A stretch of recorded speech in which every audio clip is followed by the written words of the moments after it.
This is a bonus episode of the Rental Income Podcast. And now, Dan Lay. Chris, you had a lot of potential tenants that were kind of wasting your time. Can you tell us what was going on? Yeah, definitely. So, a lot of people have problems where they get a lot of interest in a property, but, a lot of that is, not legitimate. It's just people that are just very quick and easy, just like internet. It's very easy to send a message and inquire about something. So what I do is on Zillow, I require a completed application before I schedule a showing. So that gives me an opportunity to make sure that they're actually interested, they're vested in the property. It also allows me to pre-screen them, just kind of gauge their seriousness and if I'm really, interested in actually renting them the property. But once I get that completed application, I'll schedule a showing.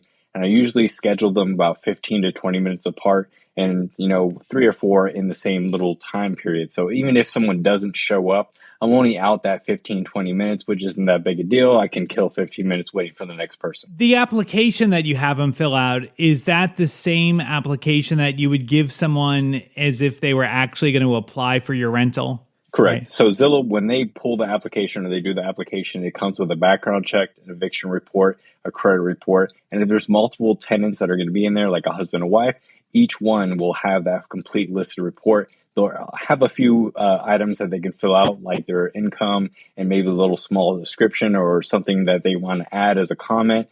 So that's also useful in just helping, narrow down the applicants. If somebody wants to see one of Chris's rental properties, they've got to take the time to fill out an application and also pay the application fee. It seems a little crazy to me that somebody would actually pay an application fee on a property they haven't even seen yet. But this is working out very well for Chris, and it's weeded out a lot of people that probably weren't all that serious about renting the property anyway, and it's left them with a pool of highly qualified applicants, and they're all kind of fighting over the rental property. On today's bonus episode, we're going to see exactly what Chris is doing and how this is all working for him. Joining us on the show today from Tri-Cities, Tennessee is Chris Fountainow. We'll take a really quick break to thank our sponsors. We'll come right back and we'll talk to Chris. I want to let you know about a really easy way to track your rental income and expenses. It's an accounting software custom made for rental property investors. It takes just seconds to enter an expense or to record that you collected rent. It makes tax time really easy. Just run a report and give it to your tax person and you are done. They're currently offering a free 30-day trial. There's no credit card required, so if you don't like it, there's nothing to cancel. You can learn more and sign up today at rentaltrial.com. That's rentaltrial, T-R-I-A-L, rentaltrial.com. Chris, why don't we start off talking about your portfolio? Can you tell me a little bit about your rentals? So at this point, I've acquired 7 single-family homes. They're all pretty close to each other in the same market. I've been successful in obtaining them because I'm very familiar, because I have a niche in a certain area. So I know what everything's worth. I know when things come available. I have a few connections with people that kind of make me aware of properties as they come available. So I kind of have maybe first pick of litter, if you will. And what's the neighborhood like? Well, obviously, with 7 different properties, they're a little bit spaced out, but they're all within the same city limits. The area in general, the properties that I target are in decent areas, places that I would live personally. I definitely wouldn't buy a property anywhere that would be considered sketchy or somewhere where I would feel uncomfortable living, because, ultimately someone's going to have to live there, I'm going to rent out to. Okay. So would you say they're like B-class properties? Yeah, I would say between C and B. It just depends on the price point of the property. Okay, I'm looking at. And what's your average rent? I would say, because it's a mix of properties that have appreciated recently and some older things, I would say we're about $1,000 average per property. Okay, all right, that sounds great. So let's talk about this application process. So this is a full application that they're doing. So you're getting everything from them, like you're pulling a credit score. Like this is just as if they're applying for the property after they I guess like most people would get an application after someone saw the property, but you're going through this whole process before the showing, right?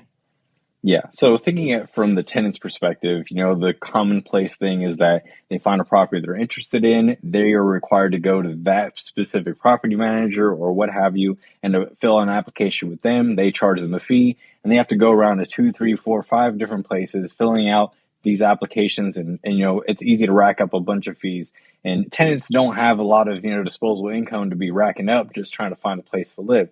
So what I like to do is I like to go through Zillow. Zillow offers a service for $29 that pulls a credit report, a background check, an eviction report, and it also allows them to, kind of customize it, filling out a few blanks that you would verify on your own if you want to proceed forward with them being your tenant, or just kind of narrowing it down. As far as income, personal comments, work history, previous residences, things like that. Those are kind of the fill in the blanks that they do that you would have to do your due diligence to verify. But it's definitely useful information. So once you get that application is when I schedule the showing. But the good thing about the application process through Zillow is that even if for whatever reason they're not selected, because ultimately we're going to have to pick one of them, sometimes people message me like, why didn't I get the property? Because I would love to rent it to everyone, but I have a property. I don't have 8 units available for rent. So they're able to take that $29 application and apply that to as many listings on Zillow within a 30-day period. So they're not out. It still holds value even if I'm not the one to select them. Right. Now, as long as they can use that application with other landlords, as long as those other landlords are also using the Zillow application process, right? Correct. And Zillow is a very popular tool. I mean, at this point, it's a mainstay in any kind of real estate transaction, from purchasing to renting. A lot of people will pull and search on Zillow for things. So especially here, I mean, I guess it's more kind of area specific, but it's a great tool here at least. Sure. And so they're not paying you anything. They're paying Zillow for the screening. Correct. I don't receive any money. It's just purely through Zillow that's collecting that $29 application fee. Right. So now, do you ever get any pushback from tenants that they want to see the property before they pay? Oh, of course. People would say something like that. I really don't want to be out that money if I'm not interested in the property. Right. And that's when I kind of try to explain to them, exactly what I just said about, that it still holds value. You'll be able to share that with other properties on Zillow. And that typically kind of resolves that. They're like, oh, I didn't know that. That's pretty cool. that can save me a lot of money because typically these people have, already had this experience of trying to find properties multiple times. So, that typically just kind of, resolves that issue. And if people aren't serious enough to pay the $29, that kind of weans them out from my pool of, tenants. Because, I mean, if you don't really have that much interest, then you're really not, going to be willing to pay the $29. And I don't really want to waste my time showing you the property. That's true. So that's true. When I have a vacancy and I want to get as many applicants as I can to select the best person, do you ever feel like maybe you've got a smaller tenant pool to pick from because some people just aren't going to pay the $29? Like, so do you feel like you're maybe limiting yourself on any level? I mean, I'm sure obviously if I'm just going for a maximum amount of interest in the property and the maximum number of showings, I mean, if I just wanted to rack up as many showings as possible and just kind of go and forego that application process and how I do things, I'm sure I'd get a lot more people, and some people that genuinely would end up following their own process. But I don't want to play anyone else's game. I'm in it for myself. I'm trying to play the game that I know how to play. I'm not trying to leave this whole variables of how people want to interact with me and choose to do business with me. Yeah, this is how you do it. I think that's great. And so the net effect of this is you're getting maybe a couple of less people seeing the property as you would otherwise, but everyone that is actually making it to a showing is actually qualified. Like, so you're not wasting your time showing the property to unqualified people. Yeah, well, it's also important, that you don't discriminate because, I mean, obviously there's a lot of, consumer protection laws in place with real estate. So, I mean, if they fill out an application, even if they're not a strong applicant, someone that I really wouldn't strongly consider renting it to, if they fill out the application process, I will give them a showing time. It's Mhm. so that getting rid of that whole, possible discrimination issue, that all kind of goes to the wayside as long as you follow and treat everyone equally, with your processes. Sure. Sure. So then once you approve somebody, like you've showed the property to them, they like it, you like them, everything seems like it's going to work out. Is there any additional screening you do, or is everything pretty much done at that point?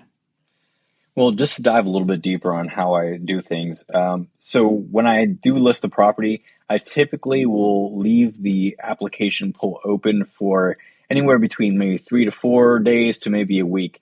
And that gives me enough time to have a good amount of interest, applications, showings, and so on and so forth. Because a lot of people don't check Zillow every day religiously, so you might be missing out on some good tenants just because that night they had something to do. They had plans that night and they checked the next night and you already rented it out to somebody that, wasn't your first pick, but you missed out on a great tenant just because you were too quick, on the gun, if you will. So I like to leave it open for a few days and get a lot of interest in the property because typically tenants are also looking at other properties. They're not just betting everything and putting all their eggs in one basket that they'll get your property. So sometimes you'll end up selecting the person after a few days of doing your process. Like, this is a strong candidate. I really like them and I want to rent it to them. You reach out to them and they say, hey, you know what? I really appreciate your interest and, wanting to rent it to me, but I actually already found another place. And you're like, well, what do I do at that point? And if you just literally,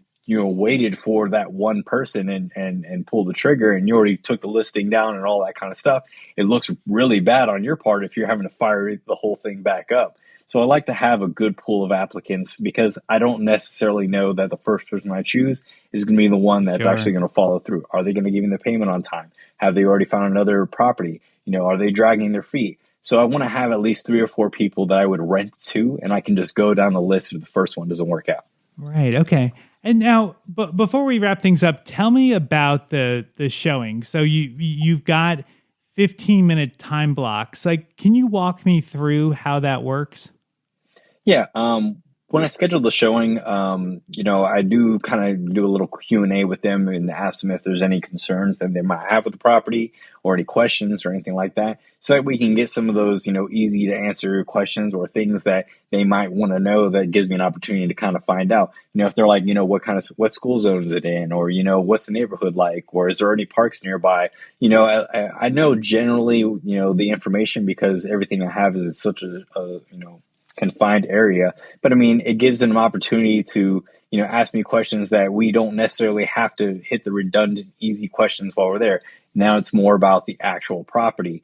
They may ask me, how's the back deck? What condition this is? Do you have any additional pictures or something like that prior to the showing? But I typically don't entertain those kinds of things. When we're actually at the property, they're pretty much just walking around, looking at the layout. They're kind of picturing in their head, hey, this is where my bed's going to be. That's where I'm going to put my TV.